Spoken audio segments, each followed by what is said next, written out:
I conti della Pedemontana rischiano di far saltare il bilancio del Veneto. È l'allarme lanciato dal Partito Democratico, secondo cui, dati alla mano, non solo la superstrada ha aperto un'enorme voragine nei conti della regione, ma in futuro il buco è con molta probabilità destinato ad allargarsi ulteriormente. È quasi ridicolo che i conti li dobbiamo fare noi e non li faccia mai chi avrebbe la responsabilità di raccontarci quanto la strada pedemontana veneta impatta sul bilancio della nostra regione.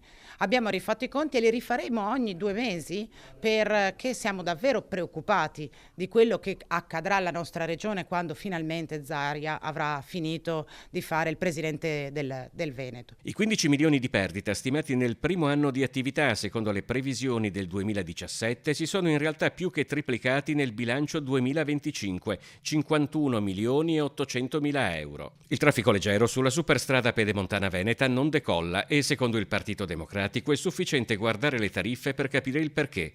Bassano Breganze costa 3,20 euro, Riese Pio X Treviso 6, Altivole Valle d'Agno 9,50 euro.